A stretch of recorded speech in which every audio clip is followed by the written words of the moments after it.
Welcome to the final session of the 8th edition of the Digital Marketing Awards, the DMA. My name is Maurice Wangalachi, username Riz. For the DMA, which is a leading platform that celebrates the best of digital marketing and technology advancement in East Africa, pushing the boundaries of creativity, innovation, and transformation. As observed, digital and tech are growing exponentially with mobile first, you may even say, smartphone-biased, always connected consumer marketing for millions. We're here under the auspices of the DMA, and the platform is a comprehensive digital marketing and technology awards event that really takes into account all the facets that make a successful campaign. I would also like to put context. This particular session is graciously hosted by Ogilvy Africa, and in this regard, we take the opportunity to have an industry discussion and banter about beyond clicks, measuring what really matters. I'd like to apologize on behalf of our CEO, Mr. Vikas Mehta, who had to be away because, as most of you are aware or not, today is a holiday, is a Diwali holiday, and so he had to beg leave, but he was gonna walk us through a very, very interesting topic that is AI. And I think what I'll do, I'll just pass on his message because what I wanted to do was say, we're living in exciting times. The rapid development of tech, especially machine learning, has firmly thrust us in the grasp of AI. There's equal measure of curiosity, excitement, and even fear. So many wonder, is it a friend or is it a foe? Are we leaning in or sitting ground? So what he was going to take us through is a conversation around AI because he's really, really steeped into it. But he did apologize and said, in typical Vikas fashion, he said, there's eternal talk about AI, and we can talk about it again and again. However, in the last 2 years, since the inception of ChatGPT, anybody who is not aware of it should actually leave now, go home, and make it a priority. I know it sounds a bit harsh, but the thing is, I think we all are aware about what AI is, and I think the most famous platform for AI is ChatGPT. What he was going to take us through is a conversation around the importance of it, the deployment of it. Is it essential? Is it replacing us or not? But we won't dwell on that. I won't belabor the point. What we'll do, we'll go straight into statistics and data. And with us, normally people say, statistics is not a coincidence, they say. Neither is an observation an insight. And at the center of it all is the consumer. The most memorable ads are an integration of all. So with us is a gentleman who is eternally curious and analytics aficionado, and is going to talk to us about insight supercharging CX. I want to introduce you to our Chief Strategy Officer, Shumanta Ganguly. We normally call him as Shumo. Since this is the Digital Marketing Awards, I thought I'll talk a little bit about CX, which is the customer experience strategy. And no, it is not equal to customer service. They are different. So how do we use cultural insights? And I'll give you a little bit of a framework on how to use cultural insights to define CX. And let's start with first defining what CX is, because it's clearly, there are many definitions. Like Riz mentioned, in today's world of digital and mobile and performance marketing, having a share of experience is just as crucial as having share of voice. We work in advertising, so most of the times we deal with this share of voice beast. Most of our reports are on share of voice. The content we create, we usually measure share of voice, but rarely do we start measuring share of experience. And I think it's important as digital marketing enthusiasts or practitioners, we need to start measuring share of voice. And there is data enough to prove that why it's important. For example, this was a study done by Publicis Sapient. It's a very interesting study. In the UK, they did it for the banking category in the UK, where they had 3 new compound metrics. One is the experience stock, the reputation stock, and net user growth. They found that your experience stock, which means the essentially based on memorability, quality, utility versus and function of interaction. So for example, if it's your app, it's your mobile platform, it's your website, that has a far higher rate of customer growth. That gives you far higher impact on customer growth than your reputation stock, which means share of voice, people who are talking. Even when people are talking about you, it's usually around the experience stock that has been built or the experiences that you've built. So it's clearly proven science that the more you invest in your customer experience, the better is your ability to, and we all know this, right? I mean, it's easy to scale CX in today's digital age than any other thing. Like for example, if we were to make a brand film, it takes anywhere, you would do once in 6 months, maybe, if you are lucky. But once you build an experience idea on it, it can scale faster and you can build functionality on top of it. But we have a problem.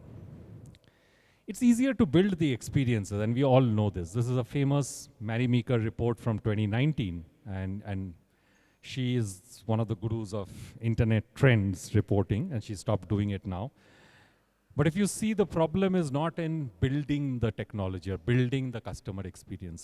The problem is in human adaptability. And like Riz started this, and I wish Vikas had presented his thing on AI, we are at a point in human evolution where the rate of technology, if you see that green curve, is going faster than our brains can evolve, which means technology, pretty much you can build anything out of technology, but it's the human adaptability to that technology is now slowing down. And this is the first time in human history we have reached this point, which means like to build an app, the AI can build an app faster than us to be able to adapt to that technology. And that's really the challenge. This is where most of the digital experience builds fail, because we have built the technology, but there is no adaptability on the technology. And we have some clear examples in front of us, right? We saw a huge growth on fintech app downloads during the COVID period, but USSD contributes to 70% of instant payments in sub-Saharan Africa. So we have the apps, but USSD still rules.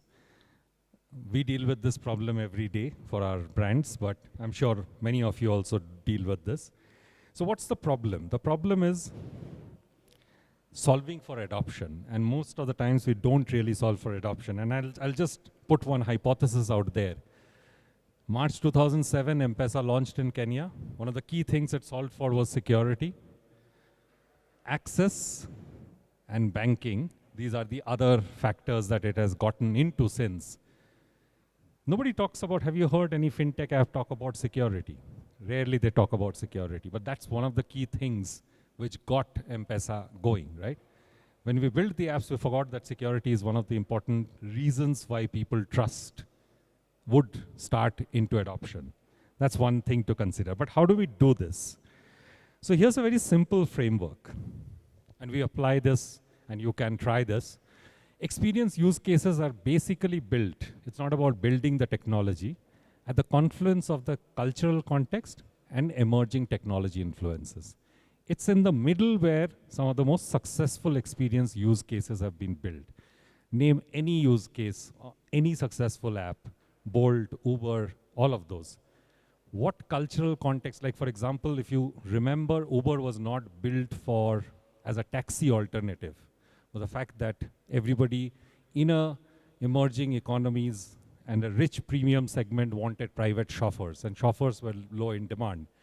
It was everybody's private chauffeur. So all of these came from not just about the tech, but it's really more about how you built it into culture.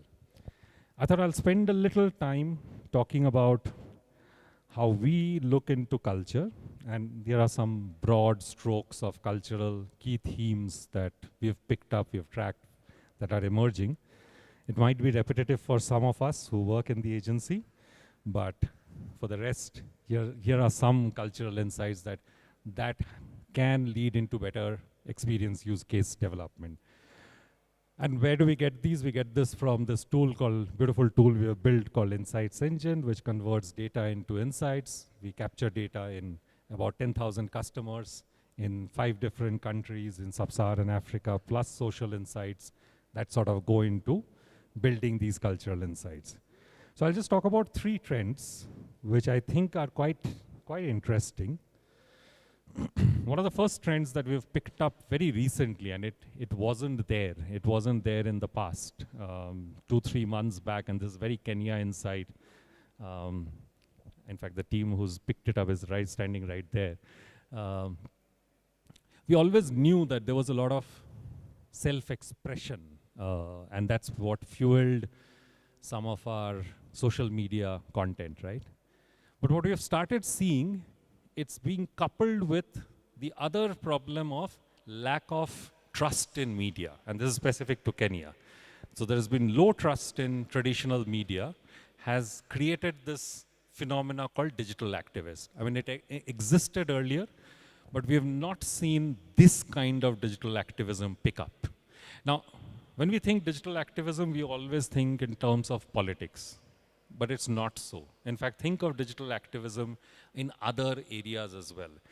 And a couple of things that we picked up, for example, there's this woman who talks about endometriosis causing infertility. So activism is not just limited to the politics of it. It's also about healthcare. Tick, tick, boom. Who bringing the noise? Go baby, we bringing our toys. Separate men from the boys. Chopper be singing, should be on the voice. Bang, bang, we gon' ride out. Gang, gang, we don't die out. Want it like this, ain't no timeouts. Tell me who really gon' find out. Rowdy, we get rowdy, rowdy. Rowdy, we get rowdy, rowdy. We be disturbing the peace. There are people who are talking about HIV and some of the myths around HIV. Follow me on YouTube for longer videos. My YouTube name is Doreen Moracha. When your viral load becomes low, it's just the viral load, the level of the virus in your body. And I am talking about the HIV virus.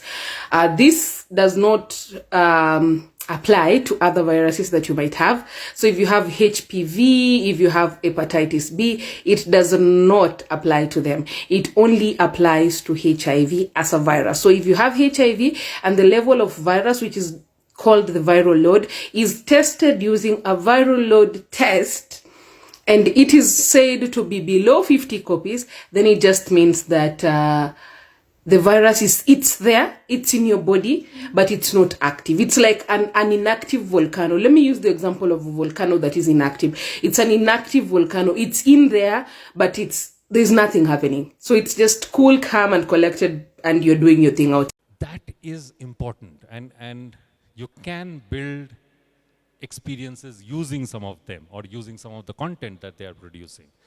And I felt that's a very interesting cultural trend where instead of going to a doctor, you would start trusting some of these guys. Just like people have stopped trusting what mainstream media reports, you'll start trusting some of these people. And I think it's an interesting cultural trend that needs to be tracked and looked at. The other interesting trend, I think this is quite interesting, is the need to be a part of social change. Again, this is a very Kenya data that I'm sharing, not seen in some of the other countries where we picked this up.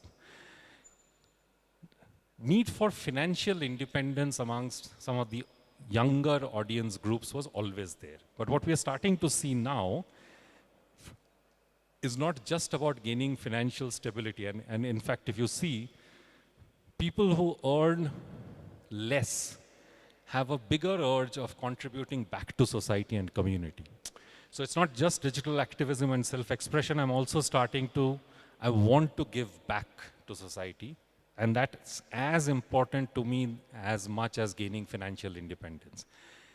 It's a very beautiful cultural context setting for a country which is so young. You know, it will lead to a different kind of emerging audiences with different kinds of attributes. And I think we need to keep notice of this when we build some of our experiences for these audiences. The other bit which Yeah, actually, it's quite interesting in the context of culture is this thing of in a what we notice is a high context culture, and again I'm talking more about East Africa overall than Kenya.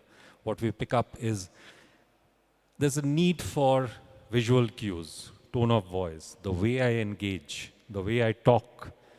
Those are more important than the technology behind it. So there is no commerce where there is click to buy, which is prevalent in many Western countries. It's about click, chat on WhatsApp, delivery app, talk to the agent. Multiple interactions are needed to humanize that purchase, humanize that commerce. And it shows up in other ways. Like, for example, this is a recent news that Google has announced 15 more languages for voice search. Now, voice search is a very beautiful thing. And as more languages entered, and I believe Kiswahili is a part of one of the languages, you will start seeing that ability to talk back to technology will generate a whole new set of user adoption. And it happened in all different markets. So humanizing technology is also an important part in high context cultures, and I think it'll sort of revolutionize the use of Gen AI in culture. I have an example of a case video. Don't be a spoiled brat. In a country where spice is more than just flavor, Savannah, SA's favorite cider, knew that to bring its spicy neutral chili flavor to the people, they would need help from South Africa's very spiciest. This is Chagalaga Norris, and he's hella spicy. A man so spicy, he brought another iconic South African flame to our table.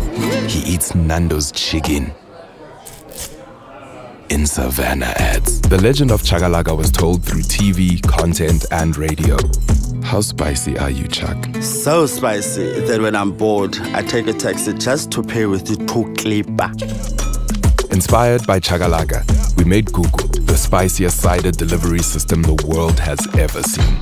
Powered by Google-driven AI, our microsite was made up of 3,533 lines of code and programmed to respond to thousands of inputs. She was like Alexa, if Alexa worked at Home Affairs. Yeah, they are suffering. They are suffering. You can see this thing is offline. I'm trying to help everybody. Her mandate? Serve up all the spice and give the people Savannah chill chili. And you could ask her anything. Gugu, what's the weather vandag? Really? You couldn't just look out your window? Ah, Gugu, don't you like me? Nope. Now, do you want to change chili or not? In just over a month, Gugu responded to more than 34,000 questions and requests. To give Mzansi a real-life taste of all this spice, we created the Chill Chili Bad Service Bar, where good food was served with an extra helping of spice. Even our community managers got in on the action. But when the machines take over, you will all be my pets. So why I'm giving them a hero is because of their courage and their innovation in moving into a field of co-branding. So here, even Gen I needs a human touch. It needs to be humanized. And I think that's one of the key things in cultural context that we need to plan for when we look at Gen I. It's not a code language that I am just writing in English and it's responding back with the correct answers. Nobody is interested in the correct answers. If you can humanize it like this, it just works. This is really a simple context of how we could work. So for example, you could have some of the tech themes that are emerging, data, co-pilots, hybrid commerce. These are kind of the big tech areas that are emerging. If you start mapping out your cultural shifts on the left, you'll find experience ideas sit in the middle of these. And that's really how you can start applying these in service of building great digital experiences, customer experiences, mapping out customer journeys, which are more culturally relevant. And yeah, hopefully win a few awards as well, right? Thank you. Many thanks, Shumo. I'm sure most of you are wondering. That was quite a bit of information. The things that I said, we apologize again for our CEO not being here, Mr. Vikas, because it was going to set the tone for why we're starting at AI, going into the insights and data, and then going into performance marketing, and then going into the fun stuff, that's creativity. All of these elements work in sync to arrive at what you what you have, like what you want to call the expected outcomes. So, so what I want to say is I now open the floor for any questions or comments to what you've just seen and to Shumo or any of us to answer.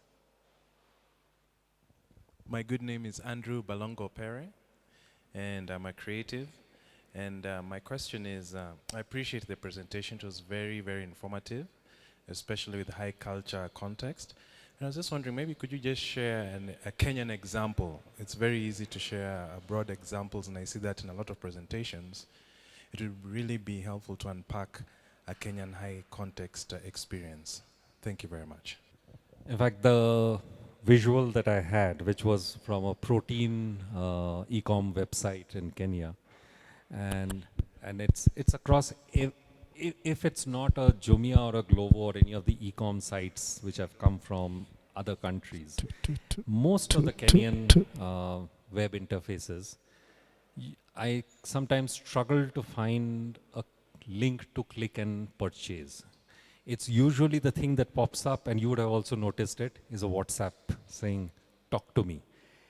And I used to wonder, why is it like that? And then I realized, I need to find the person behind this before I go in and click and purchase it without seamlessly. In some cultures, seamless purchases are very, very helpful, but not so. And most of the Kenyan grown startup websites, you'll find that as a very standard thing. And versus, and I was talking to some Amazon executives as well, who I think the AWS office is now here.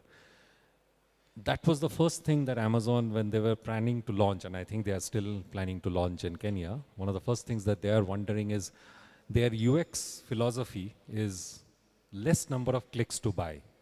When it comes to the context in Kenya, they are thinking of multiple clicks and maybe more conversation. So it's not one click and buy is not what the consumer wants here. Click, review, talk to someone. When will my delivery happen? While it might be still all written there, but that's the context that they are setting. And it's there in all of the Kenyan websites. proteinpowder.co.ke is the website I think I was using. And there are multiple examples of these. What's our good name, ma'am? Maureen Were. I think to back up Sumo, Kenyans have a culture of trust first before you make a purchase. And also we reconsider options. I could be in a website and looking at 4 others, just farming for what I want to buy. So we also have a culture of farming trust. By the time I click on a link to buy like Shop Zetu that is direct, as Sumo is saying, I've spent a lot of time on social media. So that connects back to content. But when it comes to just a direct buy from purchase, I farm trust. So maybe we need to evolve into click to buy, but it means we change the cultural setting of Kenyans where we don't rob each other blind. And then now come to purchase. So it's a deeper job, but I think I like it in Kenya where we have to establish the relationship with the seller, then buy from them. Jaggi, based on what you've seen, or what we've all seen this year in Kenya, what are the digital activism trends that we are seeing in Kenya indicate about what the Kenyan youth are thinking? What are they processing as they activate, as they do the activism? I don't know where this will lead, but such level of activism, which is, and I'm not saying again, it's not just political activism, coupled with the fact that there are so many platforms of self-expression available, I think it'll open up into, I don't know, I mean, my sense is another few months and years, this will not only just become an area of source of income, definitely, and it's not, I'm not saying that it's just brands as source of income, even the platforms will open this up as a source of income. There'll be a lot more trust.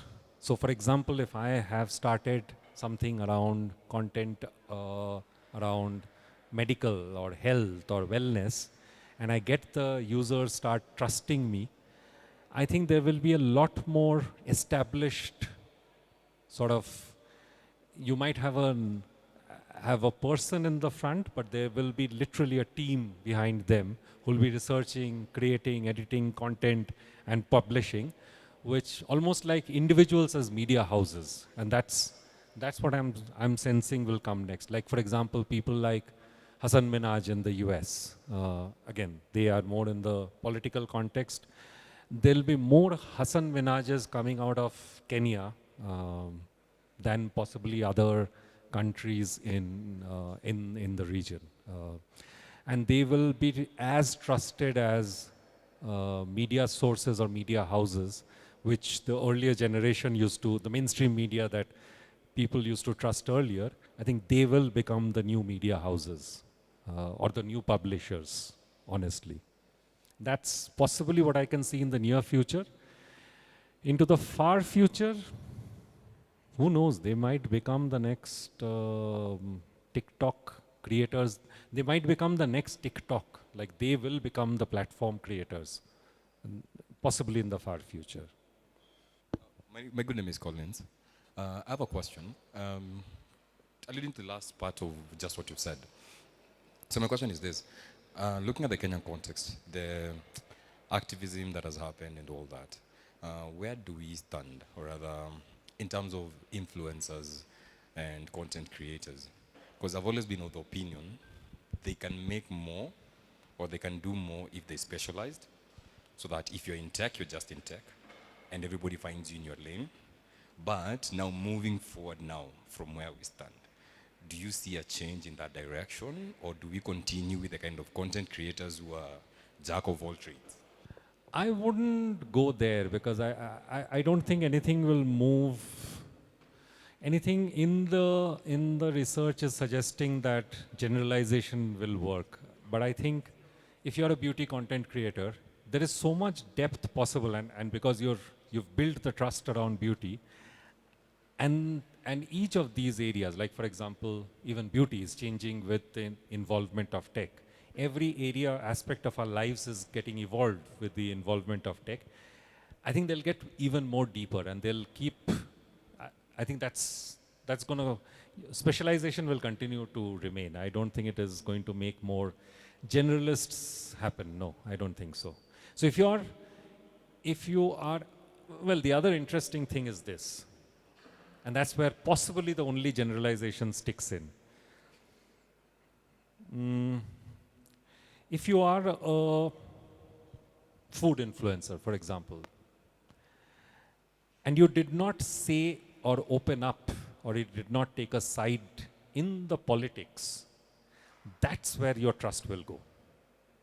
So that's the other thing that's happening. Everything is getting a little more political with this activism. So if farmers are suffering and you are a food influencer and you did not take the side of the farmers, that's where your trust will be broken. So maybe the only underlying thing in this activism will be involvement of a little bit of politics into the content that you are building. Everybody will get a little more political, if I may add that. Again, are you asking a question, really? No, I want to react to it actually, because influence has become a faddy conversation. It feels like we jump into influence to solve an anonymous problem sometimes. I'll think of an influencer, High Styles. I think we all know her. She started with posting about leggings, jeggings, jeans, walking with her 6 friends on a rooftop in town, and we buy the jeans for 499 shillings. Now she's an e-commerce vendor with High Styles with China. Influencers can evolve, but we need to allow them to evolve within their niches, but also allow them to extrapolate into the other facets of their life, because they are humans. It's a human media channel. If we say we only want them to do tech, it then limits them when they discover they can do tech and fashion and travel and, So when it comes to influence, it is the purpose of why you're using them that then dictates if they need to evolve or not. If we make them evolve to make a decision on how we use them, it will never be effective as people who are brand custodians. So pull back the lens, think about it this way. You're standing in the mirror, you're not just a marketer. There's so much about you. And the day you feel like you want to talk about paddle as a sport, you can do that as a marketer. It's not a limitation. It could be a niche, but let's allow them to be as extensive as possible, because sometimes that is where the consumers are also headed with them. They get more followers because they evolved. If we stay the same, I don't want to mention names, but look at influencers who do not evolve into the other facets of who they are. We stop working with them at some point because there's no complexity, there's no human nuance, there's no discovery of what customers are looking for. So with influence, I am so passionate about it because I actually take care of influence for Ogilvy, and I'm always sitting in rooms and thinking they can be whatever they need to be. What do you want them to do for you with what they're being? So it's more of what we want that dictates what they evolve into, not the other way around. And if I may add, I think you're absolutely right. As they start earning more money, not from brands, and I don't think brand earning is really going to fuel the future of this, as the platforms start paying them more money, I think that's where they will also start becoming more powerful voices. Today, and let's be honest, we are in a business where we sort of sometimes put their voices down because of you can say this, you can't say this. But they need to be more authentic about who they are, and that's where they build their trust with their audiences. I think what I'll do now, I'll take the cue to ask my question. That's been a lot of information, a lot of data, but I want to make it a bit more organic, a bit more grassroots. So we heard about cultural shifts. We heard about digital activism with an example at endometriosis. There's a need for social change, and now we had a bit of an in-depth convo or discussion around influencers.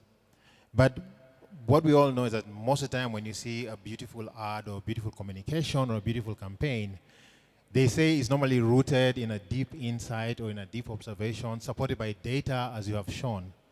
But I ask on behalf of many, maybe sometimes we get ahead of ourselves. What is the difference between an observation and an insight? Before we go into that data space and sound all clever and academic.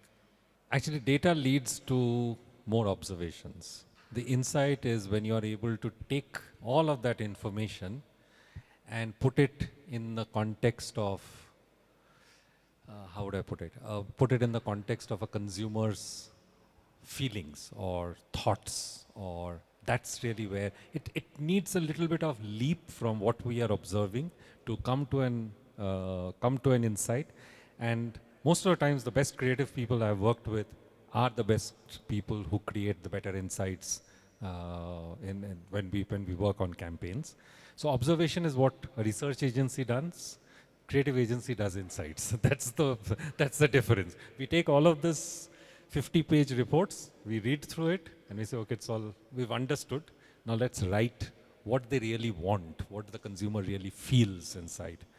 That's really what an insight is. It's not, that's the difference between, so like for example, actually no, it'll take another presentation. It's a different presentation, it'll take more time. But yeah, it's not what is being seen, it's about what's not being said. In all the data is where the insight comes from. Thank you very much. A round of applause for Shumo.